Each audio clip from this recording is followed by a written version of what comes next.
to The Witness. No, not that new Witness game. This is The Witness for the DOS, the Infocom game that came out in the 80s.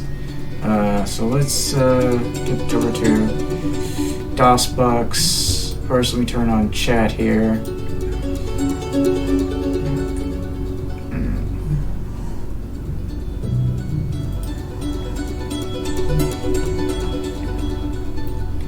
Alright, let me get this stupid thing here.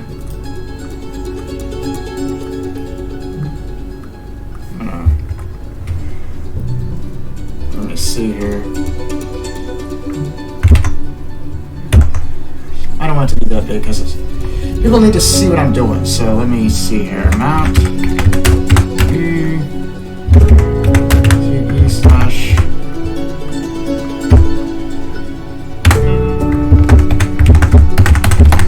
let me find this DOS ADV-1 slash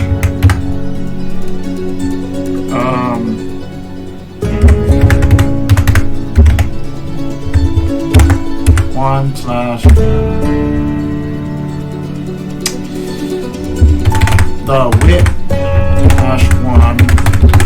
Okay, let's hope this works.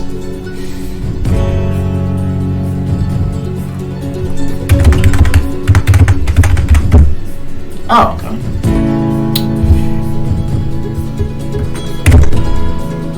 Somewhere in Los Angeles, a cold Friday evening in February 1938. In this climate, cold is anywhere below about 50 degrees. Storm clouds are swimming across the sky, their bottoms glowing faintly from the city lights in the distance. A searchlight pans slowly under the clouds, heralding another film premiere. The air seems expectant, waiting for the rain to begin, like a cat waiting for the inevitable moment to ambush. The taxi has just dropped you off at the entrance to the Linder's driveway. The driver didn't seem to like venturing into this maze of twisty streets any more than you did, but the house windows are full of light, and radio music drifts towards you. Your favorite pistol, a snub-nosed Colt 32, is snug in its holster. You just picked up a matchbook off the curb. It might come in handy. Good thing you looked at the police file on Miss Linder's death. Her suicide note in the newspaper story told you all you know about the family. The long week is finished, except disappointment. But why does an ominous feeling grip you? The Witness, an Interlogic mystery. Copyright 1983 Infocom. All rights reserved. Witness and Interlogic are trademarks of Infocom Incorporated. Revision number 22, serial number 840924. Okay. You are now in the driveway entrance. You are standing at the foot of the driveway, the entrance to Linder property. The entire lot is screened from the street and the neighbors by a wooden fence, except on the east side, which fronts on dense bamboo woods. The house looks like a mixture of a California bungalow and East Asian influences. From here, you can see the driveway leading north and beyond that, the front door. What should you, the detective, do now?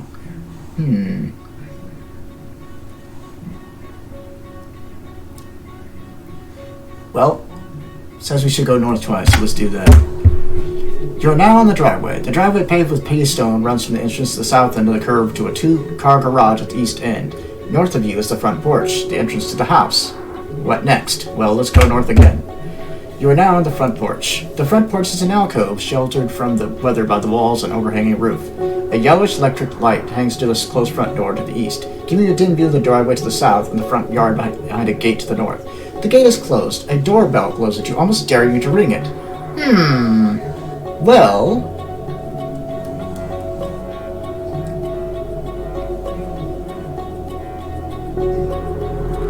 I guess we should ring the bell then. Ring the bell. Ring! Someone turns off the radio. You hear footsteps inside the house, and the door swings open. Good evening, says a smiling face. I am Fawn. Please come in. He leads you into the house and closes the door behind you. You are now in the entry. In the entry is a small Shinto shrine with a hanging scroll and an arrangement of flowers, as well as a coat closet and a platform for storing shoes. You can see a hallway to the east. The front door on the west wall is closed. Fong's straight black hair and folded eyelids make him obviously Asian, but no definite nationality. His open, almost gentle face holds a quick smile and eyes that seem to miss nothing. He carries his stout body lightly, but you can see great strength under his light shirt and dark trousers. I guess his age is about 50, but who knows how many lifetimes of experience he carries.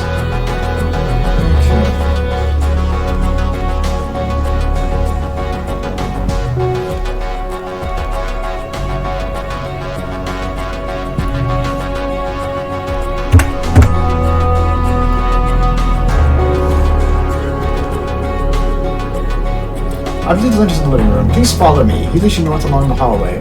As you get into the living room, you hear voices talking, half loud and fast. You are now in the living room. A huge fieldstone fireplace on the south wall holds a blazing fire, filling the living room with warmth and light. Grouped in front of the fire are a glass-topped coffee table and a rattan, Davenport, and club chair with cushions covered in print showing bamboo plants in the style of Japanese brush painting. A lamp with a printed shade and a telephone sit on the table. On the north wall are a liquor cabinet and a console radio made of light-colored wood. A single door on the east wall is closed, and at the west end of the room is double door. Excuse me, sir, but the detective has arrived. Monica stops talking and looks at you sharply. She is a woman in her mid-20s, her gray eyes flash, emphasizing her dark waved hair and light but effective makeup. She wears an even brown rayon blouse, tan slacks, and tan pumps with Cuban heels. If I told you were a match, you would just give her a whistle. Blender stands at least 6 feet, with a powerful frame but quick actions. Like a cat, his eyeglasses sit on top of his head, where thin strands of long black hair go here and there, mostly combed backward. His wide-set hazel eyes size you up quickly from within their pouches in his ruddy face. He wears a silk peach-colored mandarin shirt and chocolate trousers, impeccably tailored and laundered, but sweat gleams on his high forehead and he looks as though he hasn't slept much lately. Linder turns to you and says, "Detective, I'm glad to see you. This is my daughter, Monica, and of course you met Fong already." He looks at the wrist watch, then surprised. "I see you're right on time. I'll be there as soon as I finish my drink. Mr. Fonder." Mr. Fong heads off to the south. Okay. Now wait. Get used to doing that, because there's a lot of waiting in this game. Oh, great.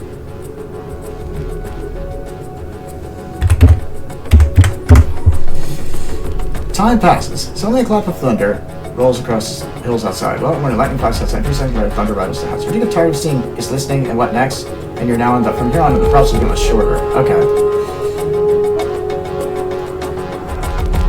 Rain begins to fall outside and sprinkle. Linder gulps down his drink. "Well, detective," he said, "I'm anxious to have your part business. Let you and I go to my office and talk undisturbed."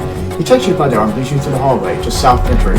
He opens a door to the east and leads you through an office. This is obviously the office of Mr. Linder's company, Pacific Trade Associates. At the west end of the office, a massive desk of teak and mahogany faces toward the window. It has no drawers, but the top is covered with piles of letters, some newspapers, a telephone, and various souvenirs from the Far East. Behind it is a large orchid carved chair, like a cruiser escorting the battleship. A simple wooden chair, polished smooth by visitors, flanks the desk on the other side. On the north wall is a lounge upholstered in green velvet and a bit lumpy with a framed wood block picture hanging over it. On the outside wall, next to a door and window, stands a grandfather clock, ticking relentlessly. A file cabinet stands in the corner. The door to the interior hallway is open. A cat is sleeping in the corner. Linder sits down in the carved chair. It's now 8:13 p.m. Sit down in the wooden chair. Okay, sit down in the wooden chair. Okay, I guess we should sit down. You are now sitting on the wooden chair. Linder reads the story. "My late wife, may she rest in peace, got involved with a young man named Styles. Naturally, I tried to stop this affair, but without much success. Since my wife passed away, this Styles fellow has gone off the deep end, I'm afraid, and blamed me for her death. I tried my best to ignore him, but he seemed to have lost his senses. This morning I received this note, and so I'd ask your help." He hands the note to you. The inside is falling heavily now. Okay. Read as will help waste some time. Okay. Read note. The note is written with spider hand and fine writing. It says, "Linda, since Virginia died, I've lost too much sleep because of you and your harassments. The time has come for you to this matter to rest once and for all. I will see you sooner than you imagine. Styles." Now just do anything.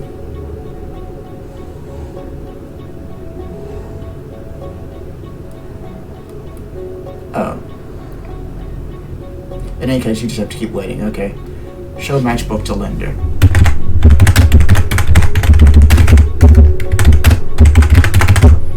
"I think Fong goes there something. I've never been there myself." He almost flinched before answering. Yeah, you're lying. Obviously.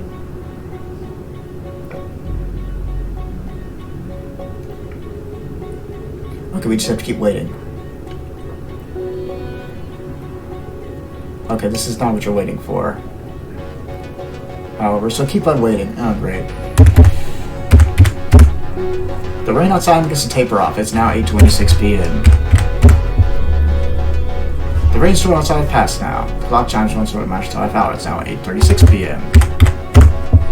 Monica bursts in the office wearing a felt hat and full coat and struggling to get her driving gloves on. She glances icily in your direction to back to her phone.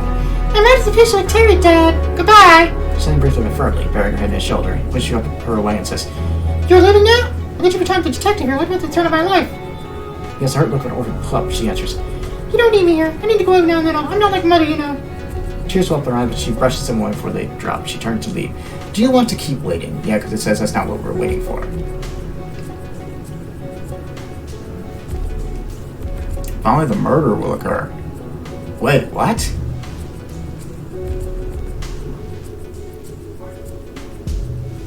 The description at the moment. There's some about it. Okay. Yes. Monica heads off to the west. Outside somewhere, a car roars to life and speeds away as 9:46 p.m. Mr. Linder ignores you completely. Okay.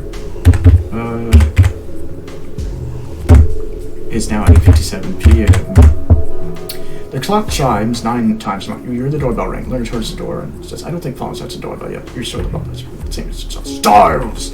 You turn on and dimly see a figure outside. Suddenly, there's a flash of light and explosion, and the window falls into dozens of tiny shards. The cat bolts and disappears somewhere. The figure outside turns and runs before you can see the face. When you turn back, when you see Linder slumping down his chair with a bloody stain spraying across his silk shirt. He tears on his shirt and falls on the floor, quite dead. It's now 9:04 p.m. Okay, I guess this is what we're waiting for. Register careful at the moment. The shot is fired. There's something odd about it. In fact, the whole thing is a setup. Yeah, it sounds fishy to me.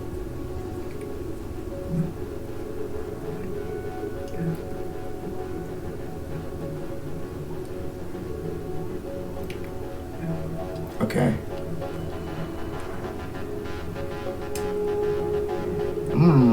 Okay. The first thing to do is stand up. Okay, stand up. You're now on your own feet again. Alright. Push the button. Okay.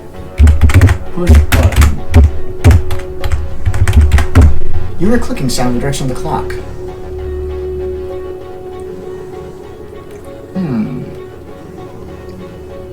At this point, Fong will enter the room. Okay. You will? When? Suddenly Fong goes up. When he sees the Linder's catch his chips turn from him. Val said, you want to keep waiting? No. Okay. Ask Fong keys. I have the keys for all the doors in the house.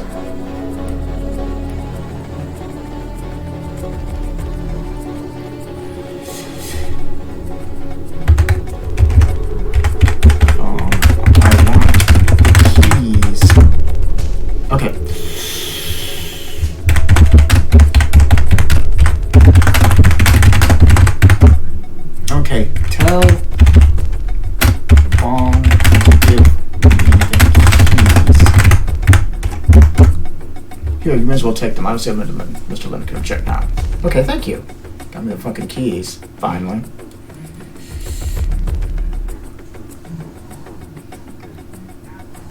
Okay, examine the clock. This is a full-blown grandfather clock, 7 feet tall, run by weights and regulated by pendulum, whose dial shows day, date, and phase of the moon besides the time. According to the dial, today is Friday the 18th, the moon is just past full, and the time is now 9:09 p.m. I notice the keyhole looks darker than normal.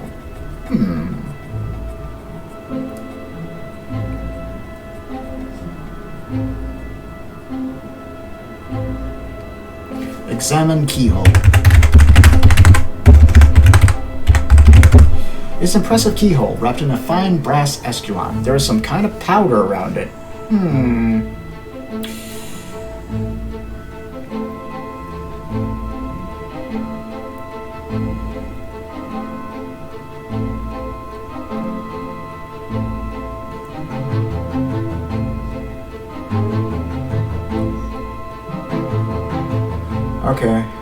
Okay, but we can't do anything until we get the powder analyzed.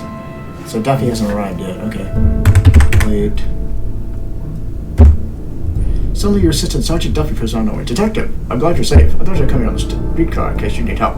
I'm from the house since I was here to help investigate Mr. Linder's death. Just as I walked up, I heard a shot. The next thing I knew, this man who calls himself Styles burst out of the woods behind the house. Next, I put the nippers on him and brought him along. I've stood him in the living room. I'll stand by to help you. He's got up to go about his work. It's now 9:21.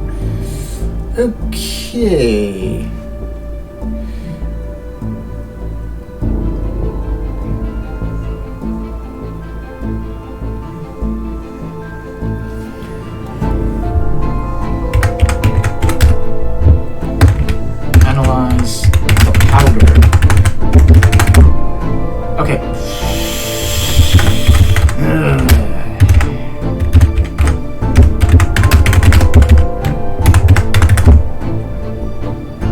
I'll return you soon with the results, he said when the time came. Okay, finally.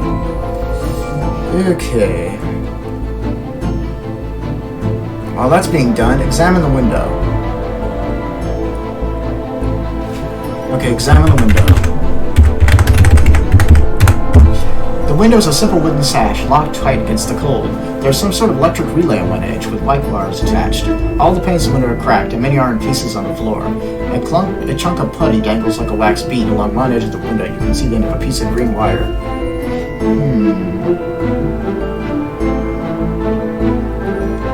The green wire seems suspicious, so get it for future reference. Okay.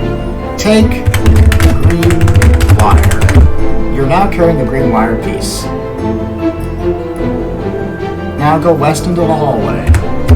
This is the south end of the hallway that runs the length of the house. At the far end of the north, you can see the living room, immediately just south of the door.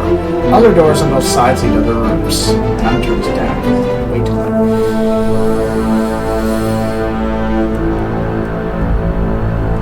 Okay, and then north twice. Okay, north twice. This is near the middle of the central hallway. Towards you can see the eastern butler doors. The door to the east is open. Open butler's door. Okay, the butler's door is now open. Oh, okay.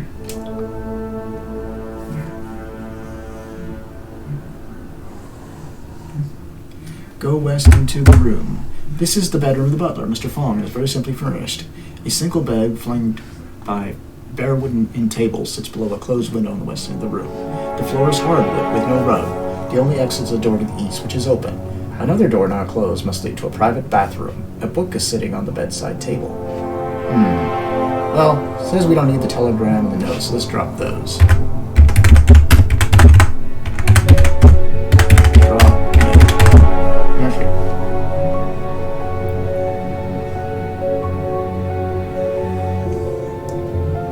Okay, read mystery book.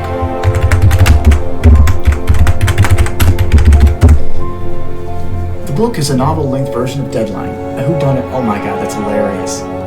It's set in the future in Connecticut. You started it and it seems oddly familiar, except you might live through it yourself someday. Yeah, this is probably a sequel to that.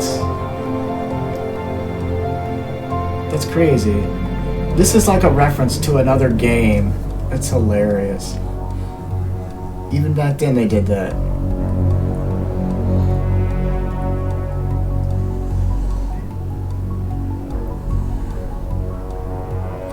Okay. Take receipt.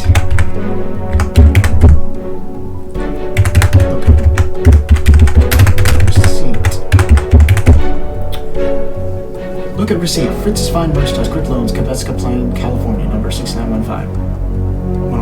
Date 12/1/37. Sold to Nemo Newborn. Yeah, that's obviously a fake name.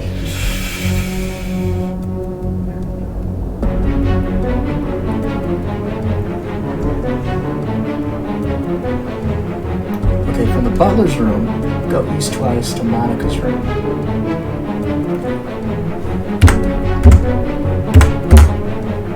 Monica's bedroom. On one side is a modern-style bed. Piles of well-thumbed detective stories stacked on the table beside it. Opposite the bed is a long dressing table. It seems to serve also as a desk and workbench. In the corner sits a small table for a portable phonograph of records, and a bookcase with more books and pulps. Movie posters cover the walls. A handsome door with cedar vineyard facing north, and a door and window face outside.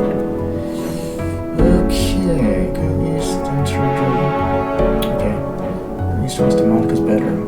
Then unlock and open the back door.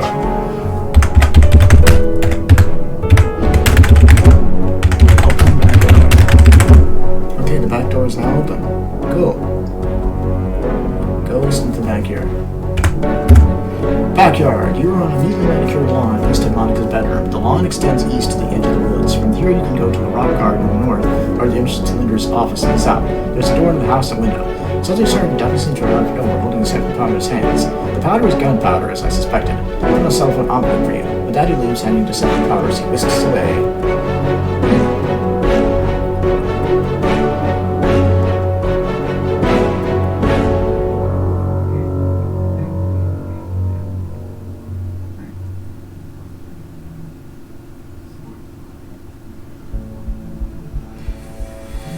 Okay, go east into the backyard, then south twice the opposite path. Okay. You are standing on a small concrete slab outside Linder's office. A sign between the door and the window reads Pacific Trade Associates. To the north is a tidy lawn extending east into the woods. A path of stepping stones leads south to the back gate. Okay, so again. You are on a path made of stepping stones, which leads from the back gate to south Linder's office to the north. In the east you can see the thick woods. To the west is the side yard. There's a muddy handgun here. That could be the murder weapon.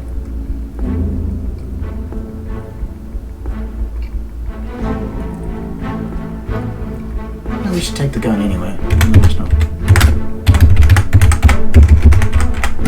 You're not carrying the muddy handgun. Go west in the side yard. This is a little used side yard, hidden from the street by the fence. The backyard lies to the east, and the doorway to the west. You notice a fresh row of footprints going from the backyard to the driveway.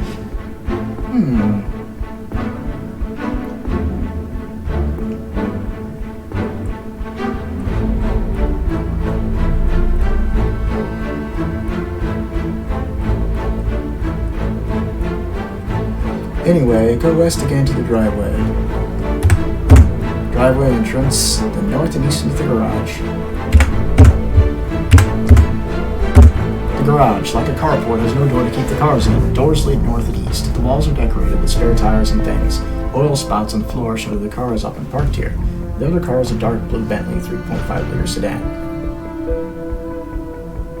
Unlock and open both the garage door and the workshop door. Okay.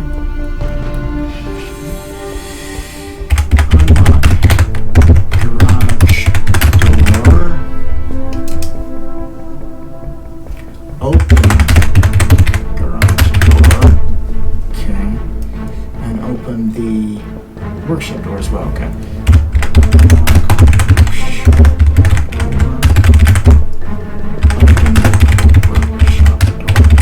Okay. Not sure why we're doing this, but okay. Then go east into the workshop. This room is a well-equipped workshop. Besides the usual sport tools, the place is full of mechanical, electrical, parts and supplies, switches, relays, spools of colored wire, and so on. One wall holds the main electric board and only a junction box with more wires going down to each end stick out. The only door is the one you can open. Okay.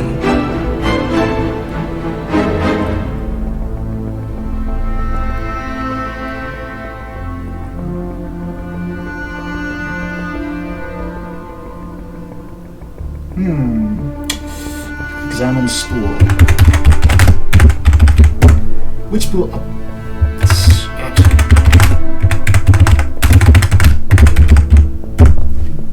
There's nothing special about it. What do you mean?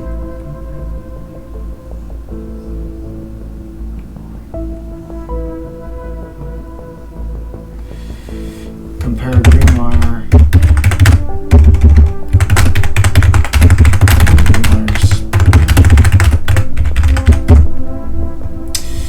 Oh, this is so annoying.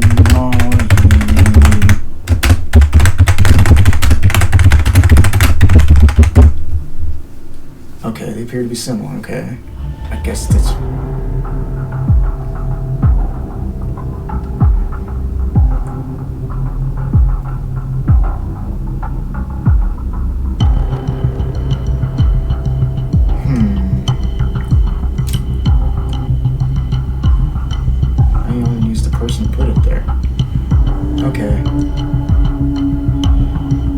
Stand there waiting for Monica.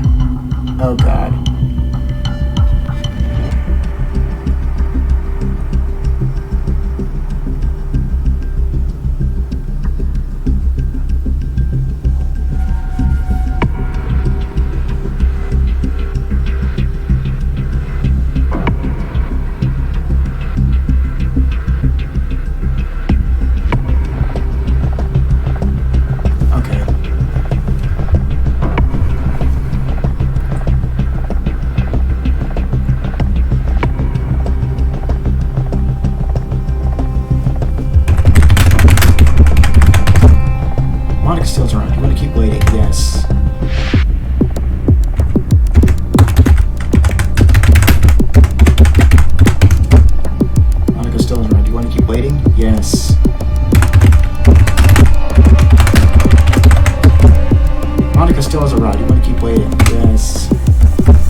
hard to hurt the girl stop the door slam. Suddenly Monica runs across the wires and she's received you gasping and grabs her throat. By God, give me a start, harassed Tashin. Monica from your waiting has arrived. It's now 11:04 p.m. Are we supposed to believe that she killed him? Could be.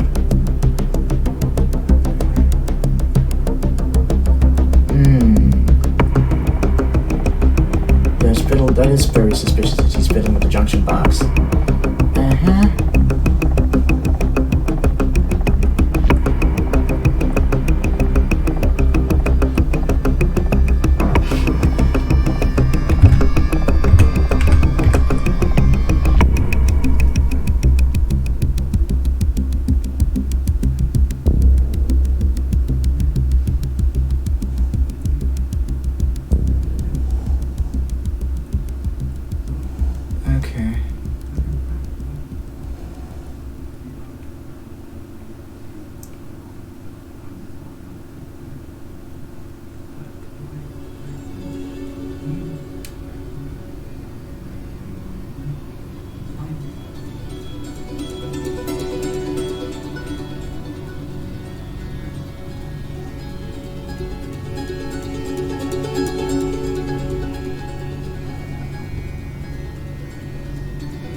Okay, so we need to wait then. Apparently, so we have to wait. Wait until she leaves, okay.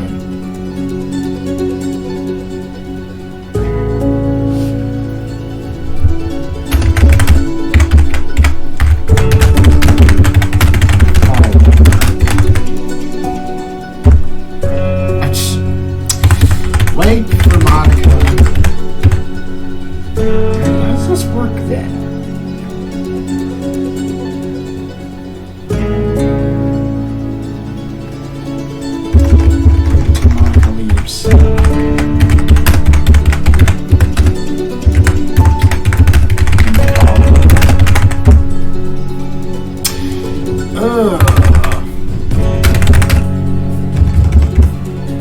God, you're annoying.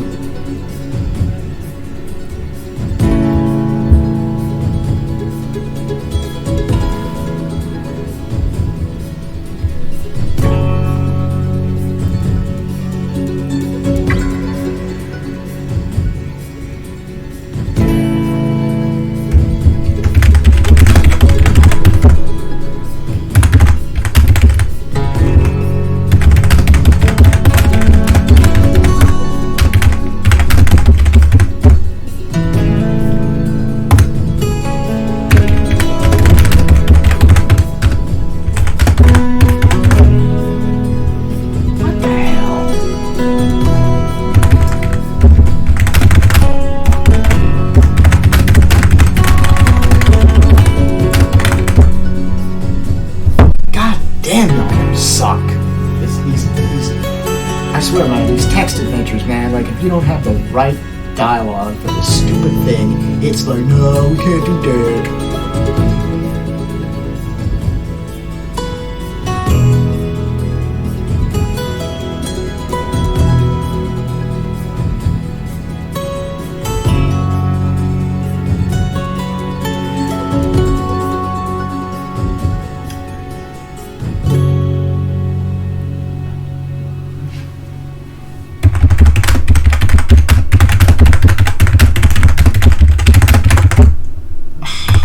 You don't know the word leaves?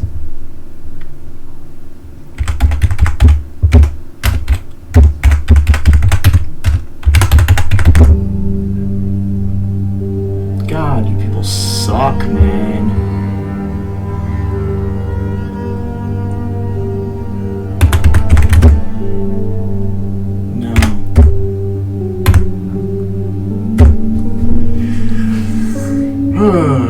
It's up to the north. Monica, it's off to the east. So Okay, Monica heads off to the west. Monica heads off to the north. North again. East again. North. Okay. Wait for her to...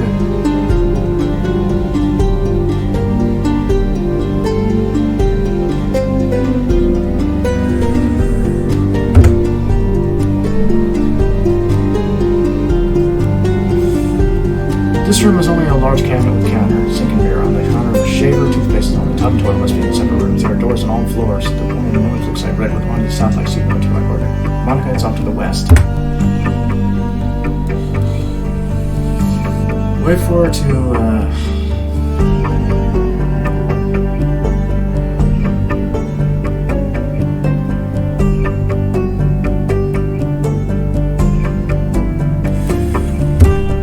Okay, we gotta wait.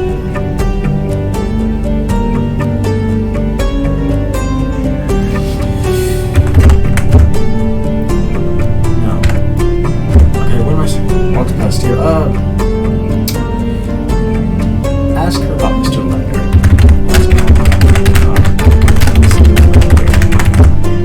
Charles Willis, I dream of it. How's it feel to leave? These pacemaker now won't feel as if I'm in your stomach's home. Really treat all this like his property of the mother. I guess I know it now. He seems to know who you are. Then clams up.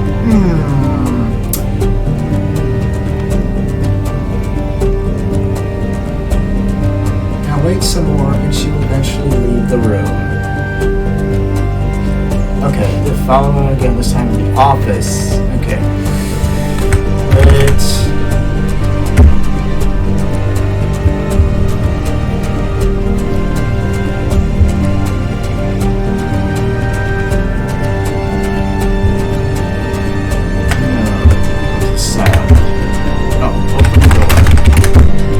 Open Sear door, you stupid. Thank you. I'll just find a bit something soft.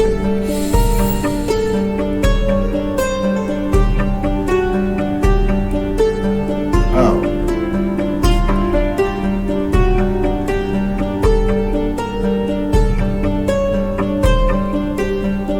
Okay, so we gotta wait for her to go to the office.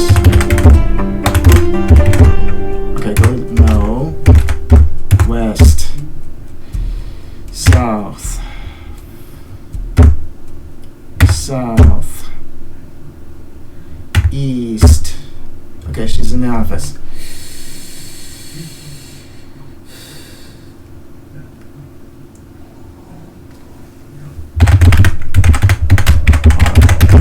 She was a drug nice to do it. Okay, so she killed her then. She killed him. Alright. Somewhere along the way, Sergeant Murphy left with the body.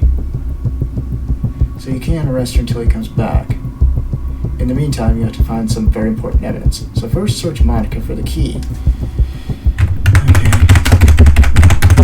You find a single key in Monica's pocket and take it.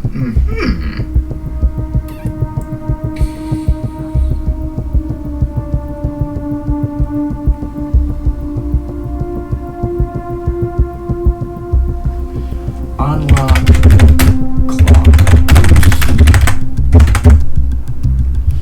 Unlock clock. Where the clock is not unlocked.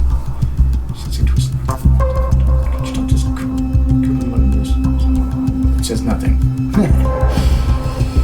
The door of the clock is now unlocked. Open clock. As you expect, the case holds a long pendulum. You can also see some relays and things. Yeah, there's no gun in there.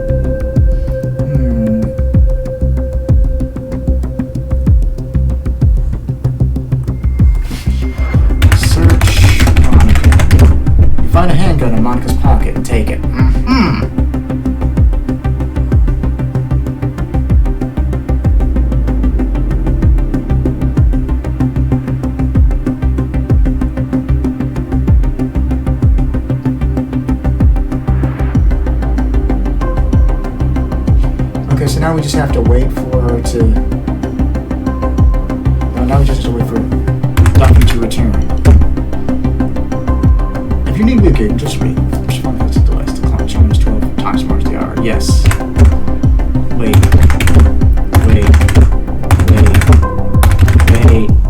Without warning, Duffy comes running to his house. I just got back from the morgue. The coroner concluded the leader died of a single small caliber bullet to the heart, and used some cooler. There were no traceable rifle marks on the bullet. No. I guess we don't want to keep waiting. Oh, okay. Miss Monica. Murder. Yes. Duffy presses on the key and fasts Monica, pulls her to the feet, pulls his own. Listen, I'm in trouble now. It's you anyway. They head for that driveway, where a police car waits with engine purring. Text letter from Police Chief Klutz, dated February 20th. Dear Detective, the letter set up Mr. Ledger's office ingenious. You deserve congratulations for your work in detecting it. I'm glad to report that the trial jury, based on your testimony and confession in court, convicted Monica Linder of the murder of her father in revenge for the death of her mother. Congratulations on your fine detective work, which reminds me of another past case I'd like to assign you to. Coming soon, another ideologic murder mystery from Infocom. You've reached a complete situation of the story. If you'd like, you may see the author's summary of the case. Of course, you could come up with your own first. Would like to see it? Yeah, I'd like to see the summary. Freeman Linder discovered about a year ago that his wife had taken a lover, Ralph Stiles. This discovery made their marriage deteriorate, with growing bitterness and belligerence, until Miss Linder recently took her own life with a gun. Linder planned to take revenge on Stiles by framing him for attempted murder. He enlisted help of his brother, Fawn, and his daughter, Monica. Linder simultaneously sent 2 messages, a telegram to you and a phone call to Stiles. He wanted you to come to the house, witness the alleged crime, and then arrest Stiles. In the phone call, he told Stiles to come discreetly to the office door at 9 to get some payoff money. Linder planned an elaborate setup inside the office. A gun was within the clock, aiming through the keyhole toward him. He would be sitting behind his desk on the opposite side of the room. Using the butler's button, he would trigger both the gun and the detonation of some explosive attached to the window, thus simulating a shot fired through the window at him. Monica bought 2 identical small handguns for this plan. She hid one in the clock, and Fawn planted the other, which was fired in secret beforehand, in the backyard just before 9 o'clock, where you could find it later. When Stiles' car disappeared, Fawn went to the front door, rang the front doorbell as a signal to Linder, and sneaked into the house. Linder kept an eye on his window, and when Stiles appeared, pushed the button to fire the shot. Stiles panicked and fled out the back of the yard, but was brought back inside by Sergeant Duffy. The plot thickened, however, because Monica decided to take this opportunity to murder her father. Her mother and she were very close. Mr. Linder was often away on business during Monica's childhood, and Miss Linder imbued her daughter with a love-hatred for him, saying that he abandoned them. Monica helped her father construct the remote-controlled gun, but she also blamed him for her mother's death, and had lost all love for him. She therefore aimed the gun to kill her father when fired. Her idea was to convict Stiles of the murder and go free herself.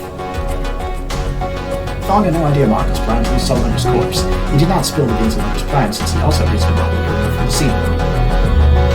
Monica is a last resort, and may have attempted to convince you that her father was dying of stomach tumor, and had planned his own death.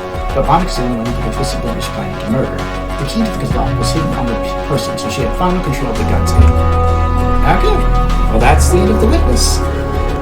Next Sunday, another 80s 90 text adventure. Probably another one for Infocom, because there's a lot of those. Monday, however, will be more Mega Maker levels. Tuesday will be I'll be checking out Adam's Family Values for the Sega Genesis. Wednesday will be more Castlevania Circle of the Moon. Thursday will be another bad game. I'm not sure which one yet. Friday I'll be checking out Cyclones, a first-person shooter from Raven Software. This was made before they made Hexen and Heretic and all those. Saturday I will be starting Silent Hill 2. And like I said, Sunday will be another 80s Dice Adventure game. Anyway, I hope you enjoyed this video, and as usual, all my videos are posted on my Twitch account, and Angel5, and my YouTube account, CharlieAce19. That's all for now. Bye-bye.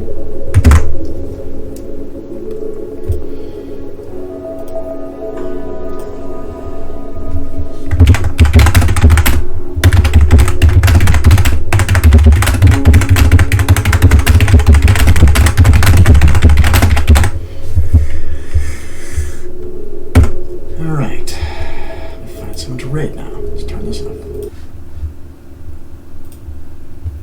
Shooter from Raven Software. This was made before they made Hexen and Heretic and all those. Saturday I will be starting Silent Hill 2.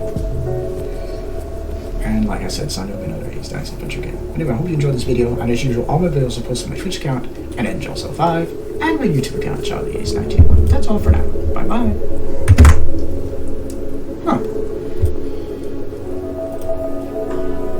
I guess I'll raid the spider cookie. Let's go.